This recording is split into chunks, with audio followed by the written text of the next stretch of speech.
satu tajuk, iaitu berkenaan dengan fitnah akhir zaman dan cara untuk kita menyelamatkannya. Pertamanya, suka dinyatakan kalimah fitnah ini sudah terwujud dalam Al-Quranul Karim dan juga dalam hadis Nabi sallallahu alaihi wasallam dengan banyak maksud dan maknanya. Salah satu daripada makna fitnah yang biasa kita dengar dengan makna ujian. Allah menguji, walaqad fatanna allazina amanu, dan kami menguji orang-orang yang beriman. Innal ladzina fatanul mu'minina wal mu'minat, ada di kalangan orang kafir menguji orang-orang yang beriman dengan ujian-ujian. Dalam erti kata lain, mereka mengenakan pelbagai ujian. Fitnah juga dengan makna ujian yang bermaksud apakah kita pandai untuk menguruskannya dan mentadbir dengan sebaiknya. Sebagaimana firman Allah Ta'ala, innama amwalukum wa auladukum fitnah, sesungguhnya harta benda kamu dan juga anak pinak kamu adalah fitnah kepada kamu. Fitnah juga kalau kita lihat, dia adalah bala.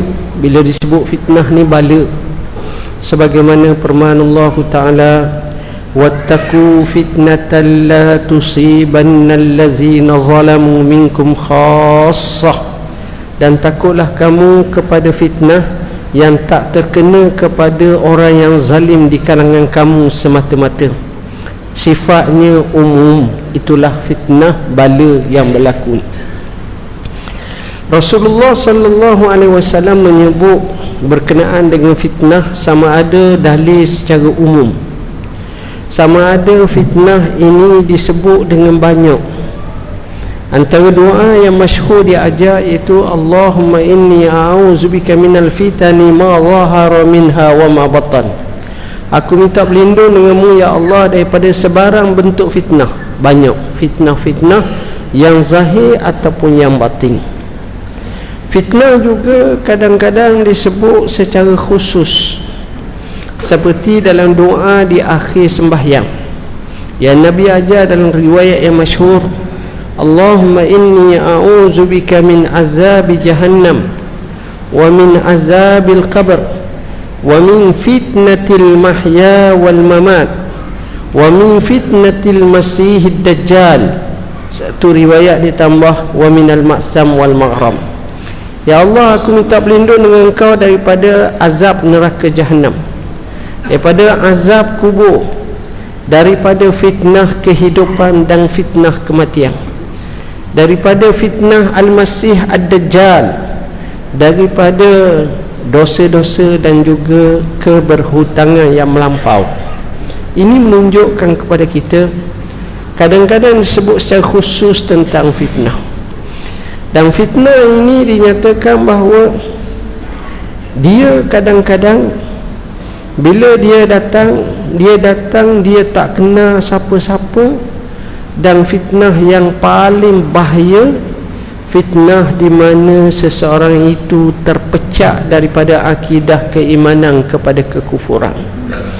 Ini berdasarkan kepada sebuah hadis Rasulullah sallallahu alaihi wasallam, badiru bil a'mal qabla an ta'tiya fitanun ka qita'il lailil muzlim, asbaha ar-rajulu mu'mina wa yumsi kafira wa yumsi mu'mina wa yusbihu kafira yabi'u dinahu bi'aradin minad dunya qalil. Bersegeralah kamu untuk melakukan amalan-amalan sebelum datang kepada kamu fitnah-fitnah ibarat kepingan-kepingan malam. Ada orang itu pada waktu pagi beriman, petang boleh jadi kufur. Petang beriman, pagi boleh jadi kufur, kerana dia menjual agamanya dengan sedikit mata benda dunia. Itu makna fitnah-fitnah. Jadi fitnah yang paling parah namanya fitnah mengeluarkan seseorang daripada zon daerah keimanan kepada kekufuran. Ini bala yang besar. Fitnah juga kadang-kadang berlaku melalui apa yang kita katakan apabila seseorang itu cuba mengejutkan fitnah. Kerana disebut dalam hadis, al-fitnatu na'imatun la'anallah man aiqazaha. Fitnah itu asalnya tidur, maka celakalah, Allah laknatlah orang yang mengejutkan fitnah. Di mana di sini pembawa kepada pembawa fitnah adalah sifatnya tidak baik. Di mana pembawa fitnah ini boleh membawa kepada huru-hara. Sebab itu dinyatakan al-fitnatu asyaddu minal qatl. Fitnah tu lebih berat daripada pembunuhan. Kerana pembunuhan mungkin satu nyawa, tapi fitnah ini membawa kepada satu bangsa, satu negara. Fitnah ni bahaya sangat, tuan-tuan. Mungkin kita nak bercakap dari sudut konsep, bukan fitnah orang ni fitnah orang tu, bukan orang ni fitnah orang tu. Itu sejuzu. Yang saya nampak lebih besar daripada itu ialah fitnah yang menyebabkan kita walaupun masih beragama, tapi kita renggang dengan agama kita, kita kendur dengan agama kita. Inilah ujian. Ada orang tu dia bercakap, saya ni agak miskin je, kalau kaya saya sedekah masjid ni saya seorang je. Tuan-tuan, hak ada pun tak bagi. Ini masalahnya. Jadi kalau bercakap macam itu, kalau dia kaya pun biasanya tak boleh buat, tuan-tuan. Tengok, fitnah harta ni besar sangat ujian. Fitnah pangkat. Ada orang kata, kalau saya lantiklah saya jadi nazir, kalau saya jadi nazir saya buat, lepas dia jadi 2 hari je, lepas tu dak dah. Ada orang macam tu. Pangkat, dia akan bercakap kalau, tapi apa yang berlaku ni ujian, dia tak dapat nak buat. Fitnah ni macam-macam datang. Kita dapat anak kita ramai, fitnah. Anak kita cerdik semua, fitnah. Anak kita tak berapa cerdik semua, fitnah. Macam-macam fitnah. Fitnah yang hebat kadang-kadang hak baik-baik pun kadang-kadang fitnah. Kenapa Nabi Allah Sulaiman alaihi salam, tak kala dia berada di persada puncak, Allah bagi kepada Nabi Sulaiman tak pernah berlaku kepada mana-mana Nabi. Pertama, memiliki kerajaan yang kukuh, ampuh, yang hebat. Kedua, mempunyai bala tentera yang banyak. Bukan sekadar ramai, banyak. Maknanya capur pula menatang pun kadang-kadang semua sekali itu banyak dia punya. Ketiga, dia boleh memahami bahasa-bahasa binatang. Kita tak tahu. Tanya seorang kita, sahabat kita, mak mu kerja apa? Saya tokek lembu. Berapa ekor lembu? Ada 35,000 ekor. Mu faham tak bahasa lembu? Tak faham. Walaupun dah 30 tahun dah main lembu, tak faham bahasa lembu. 40 tahun main kambing, tak faham bahasa kambing. Tapi Nabi Sulaiman, bahasa semut dia tahu. Bahasa semut pun dia tahu. Bahasa burung belatuk pun dia tahu. Jin, ifrit pun dia tahu. Dia banyak. Tak kala dia berada dalam persada puncak itu, dia boleh berkata, haza min fadli rabbi liyabluwani aashkuru am akfur. Dia, Allah, ini semua adalah kurniaan Tuhanku. Dia tak rasa akulah yang berusaha ni, aku tak. Ini kurniaan Tuhanku. Dia nak uji aku, sama ada aku syukur ataupun aku kufur. Nabi Sulaiman selalu baca doa, Rabbi auzi'ni an ashkura ni'mataka allati an'amta alayya wa ala walidayya wa an a'mala salihan tardah wa adkhilni bi rahmatika fi ibadikas salihin. Tengok, inilah doa yang selalu diulang-ulang oleh Nabi Allah Sulaiman. Sebab apa?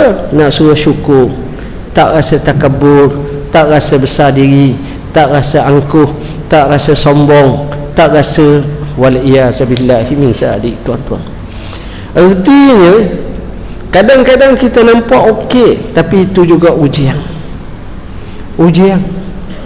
Ada orang tu ujian dengan perempuan, ada orang tu ujian dengan lelaki, ada orang tu ujian dia lelaki dengan lelaki, ada orang tu ujian dengan hayawan pun, ada orang tu ujian dengan harta, ada orang tu ujian dengan sifat nafsu yang melampau.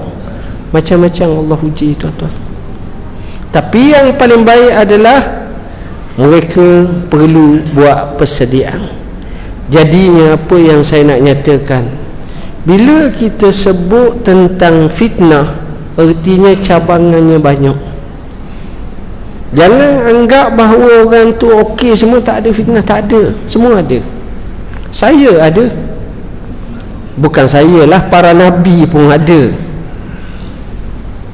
Orang yang pegang butir tasbih duk subhanallah subhanallah, ada ujian. Orang yang semayang sentiasa, ada ujian. Ada buah lemah kita. Sebab itu kita hidup di dunia, kita perlu jihad. Jihad ni bukan makna kita perang tu saja. Jihad kita untuk istiqamah pada agama Allah.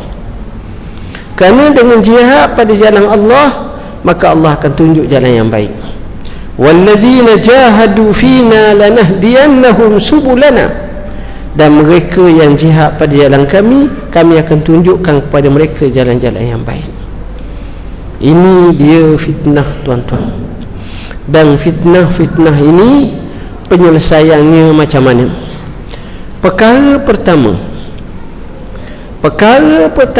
untuk nak selesai dan untuk selamat, untuk kita okey dalam bab fitnah ni, pertama sekali kena belajar ilmu. Kena belajar ilmu, kena tuntut ilmu, kena faham ilmu, dan majlis ilmu jangan tinggal. Kerana majlis ilmu inilah yang akan mengenalkan kita akan erti hakikat. Kadang-kadang bila kita tak belajar, kita rasa okey dah, tapi sebenarnya KO lagi. Saya beri contoh. Seorang ulama besar, ahli tasawuf yang terkenal, Fudail bin Iyad rahimahullah. Fudail bin Iyad membuat satu ta'rifan riya dengan satu ta'rifan yang pelik. Dia kata, tarkul amali li ajlin nasi riya'un wal amalu li ajlin nasi syirkun. Meninggalkan amalan kerana manusia itu riya, beramal kerana manusia itu syirik. Tuan-tuan, orang kita akan faham makna riak ni. Kita pergi sembahyang Allahu Akbar, orang tengok hebat, lama dia, sampai 10 minit sembahyang depan orang lama. Itu makna riak, tunjuk kat orang. Tapi martabat yang tinggi lagi yang disebut oleh Fudail bin Iyad, kamu masuk masjid, kamu tengok ramai orang, lalu kamu berkata pada dirimu, seolah-olah ni kata Fudail bin Iyad, kamu kata pada dirimu, aku ni bukan tak nak sembahyang, nanti orang kata aku lebay sangat, terus duduk saja. Itu riak. Sebab ada bahagian portion manusia. Tapi kalau kita tak belajar, riak apa situ, tak tunjuk apa-apa, tak betul juga lagi. Tetapi bila kita beramal kerana manusia, itu syirik. Sebab kita menduakan Tuhan. Aku sembahyang kerana Allah, usalli fardu apa-apa, sunnata apa-apa, lillahi ta'ala. Tapi tengah semayang tu, aku tak bolehlah sujud secepat sangat, nanti orang kata. Ini namanya syirik dengan Allah ada, dengan makhluk ada. Kita belajar, kita faham.